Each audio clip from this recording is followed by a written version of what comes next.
Do you remember the vibrant rock tunes and witty banter in the WKRP radio station office in Cincinnati? From 1978 to 1982, this comedy show captured the hearts of audiences with its unforgettable characters, such as the rebellious Johnny Fever and the alluring Jennifer Marlowe. But behind the glitz and glamour of laughter lay dark secrets. Many of the show's talented stars died in grief, tormented by illness, scandal, and unforeseen tragedies. In this video, we'll explore the stories of the WKRP and Cincinnati cast members who have passed away, honoring their brilliant yet haunting legacy. Gordon Jump as Arthur Carlson. Alexander Gordon Jump, born April 1, 1932, was an American actor best known for his role as Arthur Big Guy Carlson, the clumsy but sincere radio host in the hit comedy series WKRP in Cincinnati, from 1978 to 1982. At the time, he was 46 years old, having brought to life a television icon beloved by millions. But behind the curtain of fame lay a life full of suffering, trauma, and a lonely end. Gordon was a multifaceted talent, from a local television comedian to the lovable, innocent father in sitcoms, from the face of Maytag repairman commercials to the controversial role in Different Strokes, where he played a pedophile, a career risk he took believing it was necessary to awaken public opinion. However, it was the role of Carlson that became a golden cage, trapping him in the image of a kind but helpless father, leading to him being denied other roles, and his career plummeting after WKRP. His personal life was equally chaotic. 2 failed marriages left him with 3 children he never truly bonded with, as he always prioritized business over family. In his later years, he suffered from pulmonary fibrosis, a disease that slowly suffocated him, as if fate itself were tightening its grip on him in silent, suffocating solitude. Gordon Jump passed away on September 22, 2003, at the age of 71. He died at his home near Los Angeles, and was buried at El Toro Memorial Park Cemetery in Lake Forest, California. His net worth at the time was estimated at approximately $1.5 million, primarily derived from his Los Angeles home and vintage radio collection. Frank Bonner as Herb Tarlek. Frank Bonner, whose real name was Frank Woodrow Bors, Jr., born February 28, 1942, was an American actor and director best known for his role as Herb Tarlek, a flamboyant, clumsy, and perpetually out-of-style salesman in the sitcom WKRP in Cincinnati. By the age of 36, Bonner had turned Herb into a sitcom legend, both hilariously funny and tragically endearing, but Bonner's real life was far removed from the humor he brought to the screen. Frank Bonner embodies tragedy hidden behind laughter. Married 4 times, he endured 2 bitter divorces filled with tension and suffering. The deepest wound in his life was the death of his youngest son, Matthew, in a car accident. That pain was like a knife cutting into his soul, plunging him into depression and forcing him to withdraw from the spotlight for a long time. At his home in Laguna Niguel, he lived quietly amidst his collection of WKRP memorabilia, as if clinging to the last glimmers of hope from his golden age. Although he directed several television episodes and reprised the role of Herb in the sequel, the new WKRP, he could not escape the shadow of the man in the white belt, a character that seemed to have become his artistic destiny. He yearned for recognition with more serious roles, but the success of his role as Herb Tarlek became a barrier. In his later years, fate dealt him a cruel curse, Lewy body dementia, a devastating disease that not only withered his body but also slowly erased his memories, his roles, and his self-respect. It was as if destiny wanted him to forget the glorious years that had made him famous.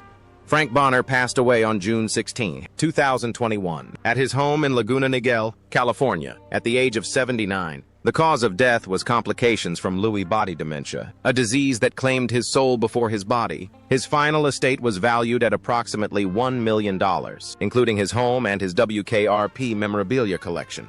A silent testament to an artist who once brought laughter to America, but departed into painful oblivion.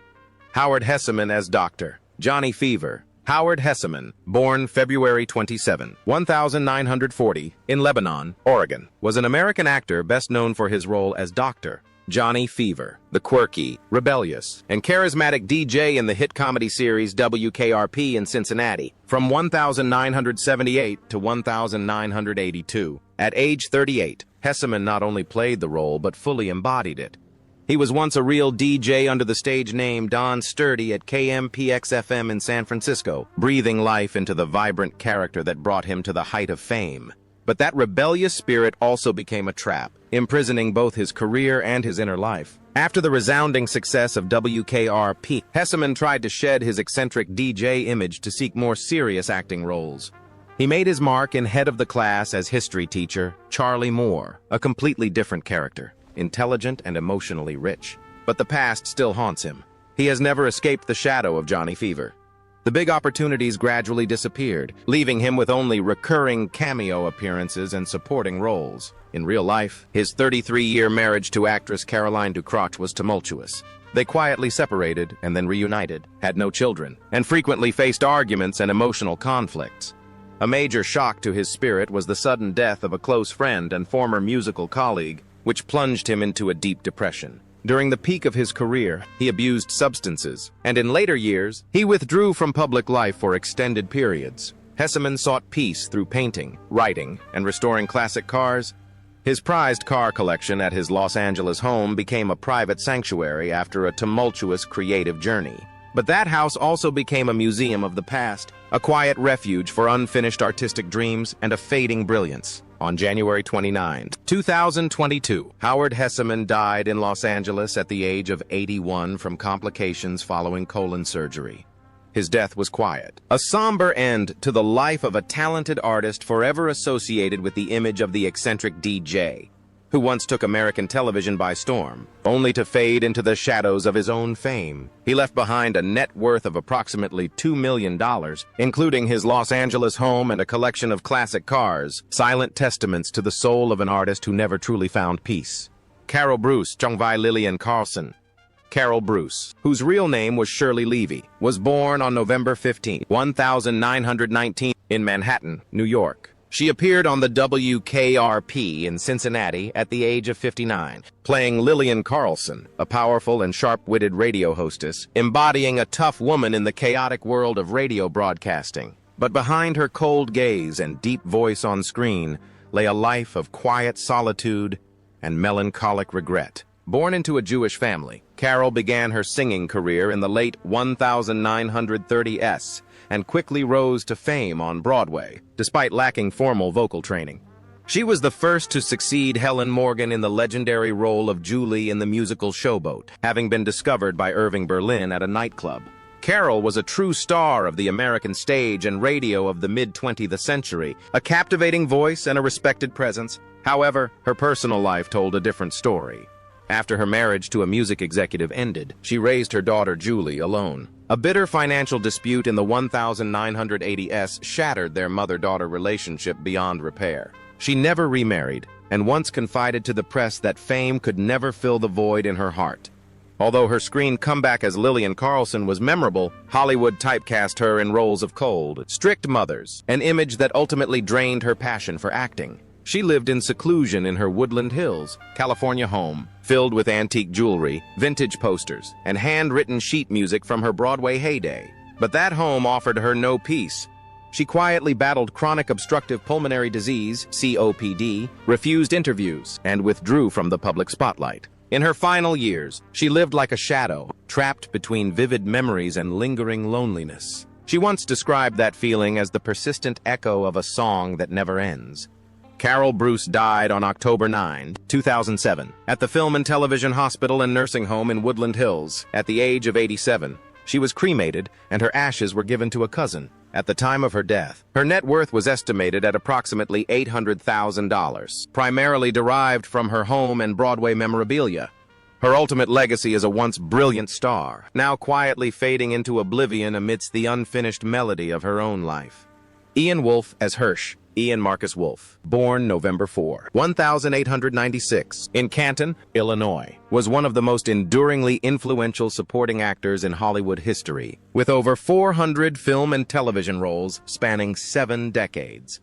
At age 85, he played Hirsch, the grumpy but loyal old butler, in a 1981 episode of the WKRP series in Cincinnati. Despite his brief appearance, the role encapsulated the essence of a man who lived his entire life in the shadows of quiet wisdom, restraint, and dignity. Wolfe began his career on Broadway in 1919 and transitioned to film in 1934.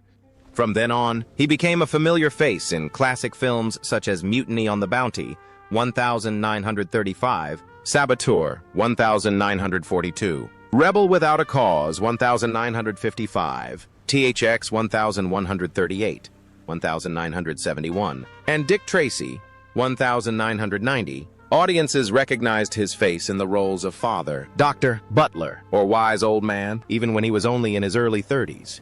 He was the immortal old man of Hollywood, yet he never landed a leading role or won an Oscar. In real life, his life was even more solitary. Married to Elizabeth Schroeder in 1924, with whom he had 2 daughters. Wolfe spent his final years in isolation in a 2-story house in Los Angeles. The house, filled with rare books and antique furniture, became a quiet fortress where he wrote poetry, read old scripts, and waited for time to pass.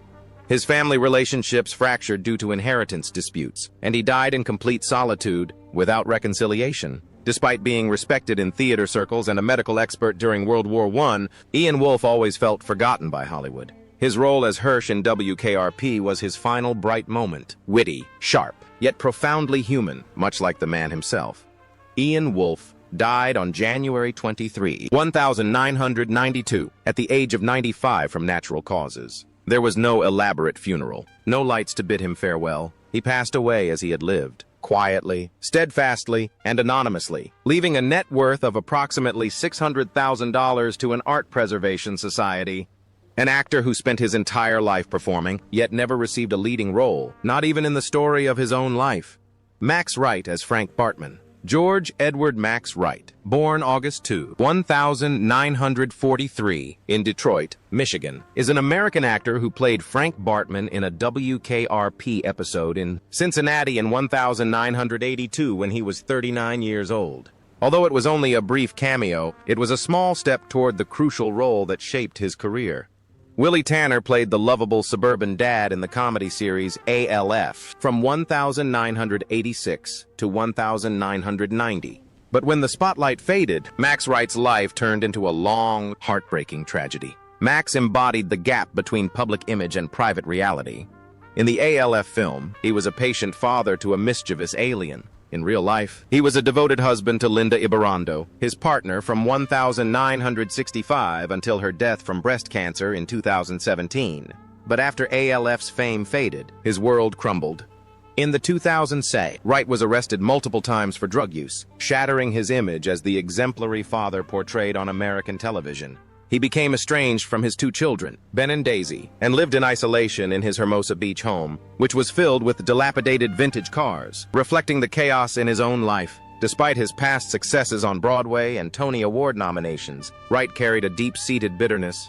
He publicly expressed his disdain for his time on the ALF program, calling it grueling work, and walked off set on the final day without saying goodbye. But years later, as his health declined and he grew weary, he looked back with less anger, acknowledging that ALF had brought so much joy to everyone, a rare moment of peace in a life full of conflict. Max Wright died on June 26, 2019, at the age of 75, from lymphoma, a type of cancer that had recurred after years of remission. He died at the Lillian Booth Nursing Home in New Jersey, a sanctuary for artists in the final chapter of their careers, those who once made audiences laugh but ended their lives in silence. His net worth was estimated at around $1 million, including his home and collection of classic cars, fragments of memories of a life that never truly found its rightful leading role. Nicholas Worth as Major Edmund Hunter. Nicholas Worth, born on September 4, 1937, in St. Louis, Missouri, served 3 years in the United States Army as a paratrooper, an experience that left a profound mark on both his life and his acting career. At age 41, he appeared in a 1979 episode of WKRP in Cincinnati as Major Edmund Hunter, a stern officer with a firm and authoritative demeanor, perfectly embodying the military qualities honed in his own personality through his real-life military experience. On screen, Nicholas Worth was often cast as terrifying villains, from a necrophiliac killer in Don't Answer the Phone to a cold-blooded rapist in The Rape of Richard Beck. But behind that fearsome exterior was a discreet man with a love for psychology and classical literature. He lived alone in a small house in Los Angeles, surrounded by military memorabilia and personal diaries. He never married and shared that a childhood filled with physical abuse and emotional neglect had left him unable to open his heart to love. On May 7, 2007, Nicholas Worth died of heart failure at Valley Presbyterian Hospital in Van Nuys at the age of 69. His net worth is estimated at around $500,000, including his home and a collection of military artifacts, pieces of a past he never truly escaped. George Gaines as Henry. Alan Ann McCleary as Carmen Carlson, born on December 1, 1926, in Grande Mère, Quebec, Canada. Alan Ann McCleary was a multi-talented artist, an outstanding actress, singer, and dancer who worked with legends such as Balanchine, Jerome Robbins, and Agnes DeMille. At age 52, she played Carmen Carlson, the calm, attentive wife of Arthur Carlson, in the WKRP in Cincinnati series from 1979 to 1982, appearing in approximately 15 episodes. On screen, Carmen is a source of peace for Big Guy, but McCleary's real life is a somber, quiet symphony. An only child, McCleary lost her father just 4 months before she was born. Raised by her widowed mother in Brooklyn, she began studying dance at a young age and made her Broadway debut before turning 20. Her career flourished with outstanding roles in Calamity Jane, They Shoot Horses, Jeremiah Johnson, and many other popular musicals. But the spotlight could not soothe her deepest pain: the death of her only son, Matthew, from complications related to AIDS. That shock caused her to almost withdraw from acting, retreating to live in seclusion at her home in North Bend, Washington. McCleary's health steadily deteriorated over the years. Alzheimer's disease gradually erased her memories. She disappeared from public view, living quietly with the pain of losing her son and mourning her husband, actor George Gaines, who had passed away 2 years before her. Alan Ann McCleary passed away on May 21, 2018, at her home in North Bend, Washington, at the age of 91. The cause of death was complications from Alzheimer's disease. Her estimated net worth was approximately $700,000, primarily derived from her home and collection of theatrical memorabilia, the last vestiges of a golden age when she captivated Broadway audiences and beyond. Ned Wertimer as Steve Peavy. Ned Wertimer, born October 27, 1923, in Buffalo, New York, was an American actor best known to television audiences for his role as Ralph, the polite doorman in the comedy series The Jeffersons. But before achieving fame with that role, he made a brief appearance at age 54 in an episode of WKRP in Cincinnati in 1978, playing Steve Peavy, a small role but one that still showcased his characteristic charm and calm comedic style. Despite a career spanning decades, Ned Wertheimer's life was a solitary one. The loss of his younger brother at a young age caused him to withdraw from social relationships. Despite his fame, he never married and lived alone in a Los Angeles home filled with vintage radios and classic books, a private world few had the chance to enter. He quietly donated to children's charities, perhaps as a way to heal the emotional wounds of his childhood. However, even those acts of kindness could not fill the persistent void in his soul. Despite his fame for his role in The Jeffersons, Wertheimer gradually faded from the Hollywood spotlight in his later years. He felt disillusioned by the lack of significant roles. Ironically, WKRP, a small role in his vast career, became one of the rare moments when he felt truly noticed, however fleeting. In November 2012, he fell in the kitchen of his home in Burbank. The serious injury resulted in a lengthy hospital stay, plunging him into an inescapable state of loneliness. On January 2, 2013, Ned Wertimer died at a Los Angeles hospital at the age of 89. The cause of death was complications from the fall, a quiet, gentle end that reflected how he had lived his entire life. Hamilton Camp as Buddy Gravers. Hamilton Camp, whose real name was Robin S. Camp, was born on October 30, 1934, in London, and was evacuated to the United States during World War II with his mother and sister as a child. At age 44, he appeared in a 1978 episode of WKRP in Cincinnati as Buddy Gravers, a quirky, eccentric character with a rich inner life, reflecting the artist's own broken soul. Camp was a multi-talented artist, folk singer, stage actor, television actor, and voice actor. He had a time shining on Broadway, performing with Janis Joplin, writing the classic song Pride of Man, and voicing the legendary Duck Gizmo in the animated series DuckTales. But his real life was a series of ups and downs and hardships. His first marriage to artist Karen Kelly ended in financial crisis and a bitter custody battle for his two children, Nathan and Rachel. The court struggles were filled with tears. His second marriage also ended quietly. He never finalized his divorce and lived alone in a Los Angeles home filled with guitars, mandolins, and untouched memories. After his second wife died in 2002, he fell into a deeper depression, surviving on meager royalties from voice acting and small acting roles. Hollywood had welcomed him, then abandoned him. Despite appearing in popular series like MASH, Cheers, Three's Company, and Star Trek, Camp never received the recognition he deserved. His brief role as Buddy Gravers in WKRP was a fleeting moment, reminding us how easily he can be forgotten. Even the animated characters he voiced, from Merlin to Harmony Smurf, seemed to speak of a soul that only truly existed through its voice. Hamilton Camp died of a heart attack on October 2, 2005, at the age of 70, as if his weary heart had finally succumbed to the weight of grief. He leaves behind 6 children, 13 grandchildren, and an estimated net worth of $500,000, including a quiet Los Angeles home and a collection of antique musical instruments, the final echoes of an artist who always sought the spotlight but lost himself in his own shadow.